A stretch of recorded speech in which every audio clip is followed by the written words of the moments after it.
यीशु मसीह के नाम से रोमियो 9 अध्याय के अध्ययन के दूसरे दिन में आपका स्वागत है। कल हमने कहा था कि बाइबल का अध्याय समझने में सबसे कठिन अध्याय ये वाला है।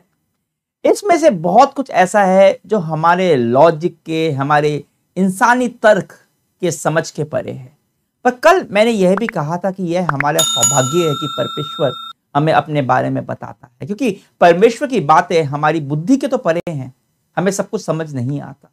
ठीक वैसे ही जैसे एक छोटे से बच्चे को अपने माता पिता की सारी बातें समझ में नहीं आती, पर हम कोई भी बात समझ नहीं आती इसका मतलब यह नहीं है कि हम उसको उठा के साइड पर कर दें। क्योंकि अगर परमेश्वर ने अपने बारे में, अपने वचन में हमें कुछ बताया है तो वह हमारे जीवन, हमारे विश्वास, उसके साथ हमारे रिश्ते के लिए जरूरी है।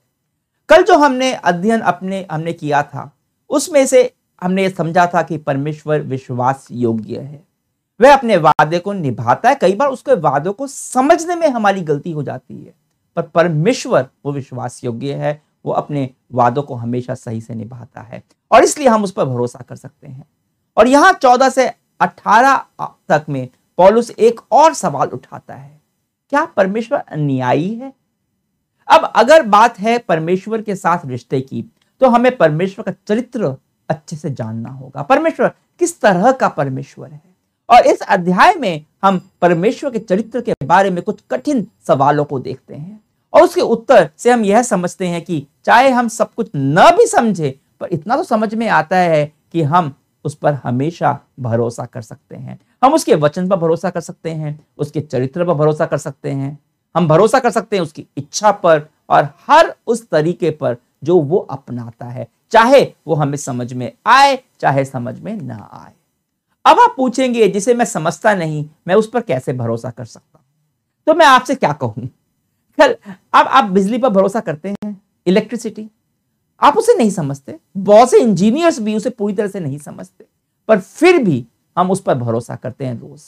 हमें पता है कि जैसे ही हम स्विच दबाएंगे लाइट जल उठेगी, पंखा चलने लगेगा। क्या आप अपनी गाड़ी को पूरी तरह समझते हैं? गाड़ी को नहीं, फिर भी आप रोज उस पर बैठते हैं, इग्निशन को ऑन करते हैं और गाड़ी चल पड़ती है और आप बैठकर उस पर से निकल जाते हैं। सड़क पर जब आप गाड़ी चला रहे होते हैं तो क्या आप दूसरे ड्राइवरों को जानते हैं? जानते भी तो नहीं है, फिर भी आप उन पर भरोसा करते हैं। जब आप लिफ्ट में चढ़ते हैं तो आप नहीं जानते कि वैसे कैसे काम करती है, पर आप उस पर भरोसा करते हैं कि वह आपको बिल्डिंग की एक मंजिल से दूसरी मंजिल पर लेकर जाएगी। मैं आपको यह बताने की कोशिश कर रहा हूं कि बहुत सारी चीजें ऐसी हैं हमारे जीवन में जिसे हम नहीं समझते, फिर भी हम उस पर रोज भरोसा करते हैं। तो परमेश्वर पर क्यों नहीं? भरोसा कर पाना हमारी समझ पर निर्भर नहीं करता, वह हमारा भरोसा करने की चाहत पर निर्भर करता है। क्या मैं भरोसा करना चाहता हूं? मैंने कई लोगों से बात की और पाया कि वे लोग कोई ना कोई बहाना ढूंढ रहे होते कि कैसे मैं परमेश्वर पर भरोसा नहीं करूं। और रोमियो के 9 अध्याय में हम वो कारण देखते हैं जिस वजह से लोग कहते हैं कि वे लोग परमेश्वर पर विश्वास नहीं कर सकते। पर पौलुस कह रहा है कि इन कारणों से पहले निपट लें ताकि हम असल कारण तक पहुंच पाए। यह सारे कारण तो बहाना है, असल कारण है कि लोग बदलना नहीं चाहते। परमेश्वर पर भरोसा करने का मतलब होता है जीवन में कुछ बदलाव लाना, और लोग वह बदलाव नहीं लाना चाहते। बदलाव जिस तरह से वो व्यापार करते हैं उसमें, बदलाव जिस तरह से वो दूसरों के बारे में सोचते हैं, उनका व्यवहार करते हैं, बदलाव चरित्र के अंदर, कौन मेरे दोस्त होंगे कौन नहीं होंगे, उसमें बदलाव। पर इसके पीछे कुछ गहरे सवाल हैं परमेश्वर और उसके चरित्र के बारे में। पौलुस यहां परमेश्वर के न्याय के बारे में बात कर रहा है। सुनिए, रोमियो 14 से 18 आपके लिए पढ़ता हूं। इसलिए क्या कहें, क्या परमेश्वर के यहां अन्याय है? कदापि नहीं, क्योंकि वह मूसा से कहता है, मैं जिस किसी पर दया करना चाहूं उस पर दया करूंगा, और जिस किसी पर कृपा करना चाहूं उसी पर कृपा करूंगा। अतः यह ना तो चाहने वाले की ना दौड़ने वाले की, परंतु दया करने वाले परमेश्वर की बात है। क्योंकि पवित्र शास्त्र में फिरौन से कहा गया, मैंने तुझे इसीलिए खड़ा किया है कि तुझ में अपनी सामर्थ्य दिखाऊं और मेरे नाम का प्रचार सारी पृथ्वी पर हो। इसलिए वह जिस पर चाहता है उस पर दया करता है, और जिसे चाहता है उसे कठोर कर देता है। तो यह सवाल कि परमेश्वर अन्यायी है, पौलुस कहता है नहीं नहीं नहीं, परमेश्वर अन्याय नहीं है, पर परमेश्वर दयावान है। परमेश्वर दया का परमेश्वर है। अब न्याय के प्रश्न के बाद दया की बात क्यों बोली गई? क्योंकि हमें न्याय तो चाहिए, पर दया के साथ। क्योंकि अगर परमेश्वर का केवल न्याय हम पर होता तो तय था कि हम सब दंड के अधिकारी थे, पर वह हम पर दया दिखाता है। क्यों? कल हमने सुना था हमारी आध्यात्मिक धरोहर के बारे में, इसहाक के उदाहरण से, और हमने याकूब और एसाव की घटना से जाना कि परमेश्वर का अनुग्रह हमारे किसी कर्म के ऊपर नहीं, पर उसकी इच्छा के अनुसार, उसके चुनाव के अनुसार होता है। और यहां पौलुस बात कर रहा है मूसा की, जो परमेश्वर ने मूसा से कहा था कि परमेश्वर जिस पर चाहे दया दिखा सकता है। मतलब यह हमारे अच्छे कर्मों पर निर्भर नहीं करता, यह परमेश्वर के चुनाव पर निर्भर करता है। परमेश्वर ने हम पर दया दिखाई कि हम यीशु को जान पाए। मैं इस बात को लेकर उतना अचंभित नहीं होता कि कुछ है जो बचाए गए और कुछ है जो बचाए नहीं जाते। मैं ये सोचकर ज्यादा आश्चर्यचकित होता हूं कि परमेश्वर ने किसी को भी क्यों बचाया। परमेश्वर को किसी को भी बचाने की कोई आवश्यकता नहीं थी। यीशु मसीह को हमारे लिए भेजने की कोई आवश्यकता नहीं थी। परमेश्वर को उद्धार की पेशकश करने की भी कोई आवश्यकता नहीं थी। मैं इसके योग्य नहीं हूं, आप इसके योग्य नहीं हो, कोई भी इसके योग्य नहीं है, पर परमेश्वर ने ऐसा किया। क्यों? क्योंकि उसकी इच्छा थी दया दिखाने की, दया दिखाने की इच्छा थी। और यह समझना तो सरल है, पर फिर पौलुस फिरौन का उदाहरण देता है और हमें आध्यात्मिक गहराई के अंदर लेकर जाता है। बहुत गहरा जल है। फिरौन से हम यह समझते हैं कि मनुष्य के प्रतिरोध को भी परमेश्वर अपनी योजना के लिए काम में लगाता है।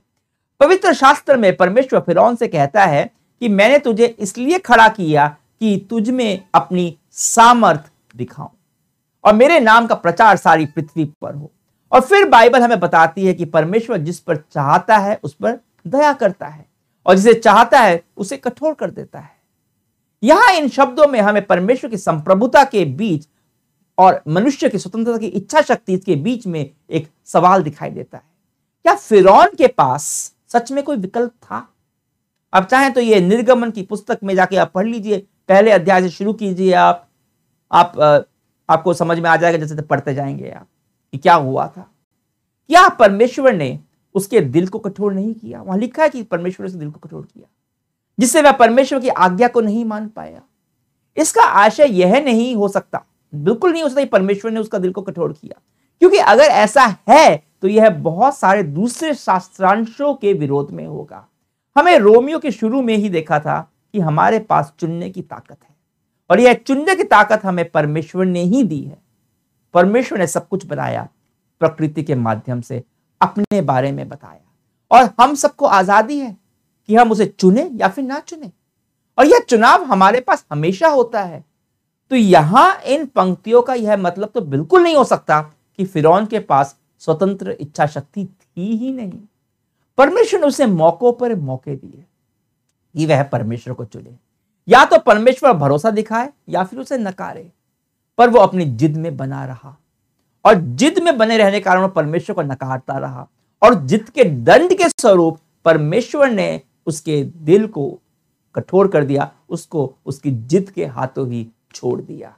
और यह हमें बताता है कि परमेश्वर का दंड अक्सर यह होता है कि वह मनुष्य को वह करने देता है जो कि वह चाहता है। यह हमने रोमियो की 1 में भी पढ़ा था हमने।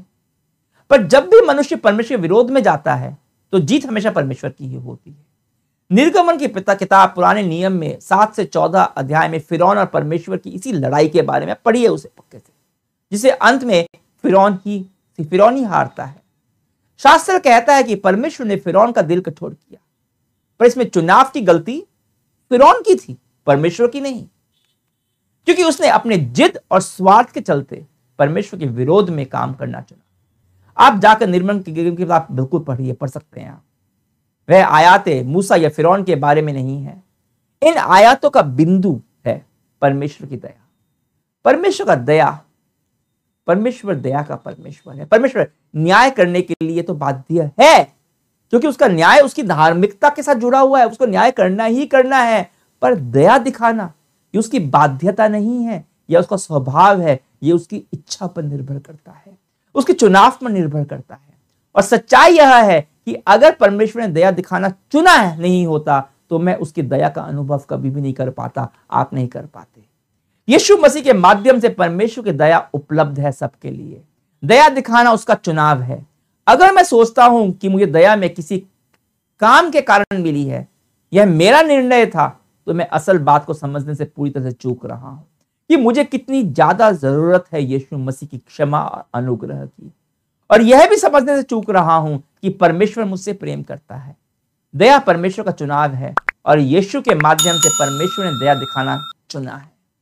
पर संप्रभु परमेश्वर ने आपको जो स्वतंत्र इच्छा शक्ति दी है, वह उसका भी सम्मान करता है। क्या आप उसकी दया को स्वीकारेंगे या फिरौन की तरह अपनी जिद, स्वार्थ और अहंकार में बने रहेंगे? परमेश्वर सबको मौका देता है। मैं जानता हूं कि अब भी आपके दिमाग में फिरौन को लेकर कुछ सवाल आ रहे होंगे। कल हम रोमियो 9 की 9 से 23 आयतों को देखेंगे और इन कठिन सच्चाइयों को थोड़ा और समझने की कोशिश करेंगे। पर आज समाप्त करने से पहले हम परमेश्वर को धन्यवाद दें जो वो है उसके लिए। हालांकि वह जो कुछ करता है उसे हम सही से नहीं समझ पाते, पर इतना समझते हैं कि परमेश्वर ने दया दिखाना चुना है और उसी दया के लिए उसे धन्यवाद दें। धन्यवाद पिता, धन्यवाद तेरी दया के लिए जो तूने हमें यीशु मसीह में दिखाई है।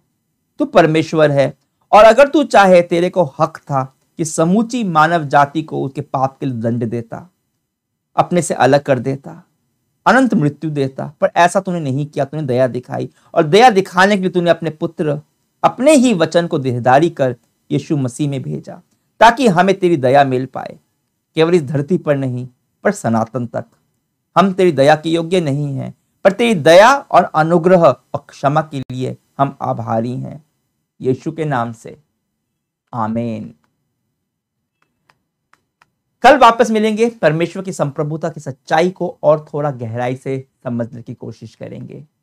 हम समझने की कोशिश करेंगे कैसे परमेश्वर की संप्रभुता और हमारी इच्छा शक्ति कैसे वो संतुलित हो सकती है। तब तक के लिए आज्ञा दीजिए। परमेश्वर की महिमा हो।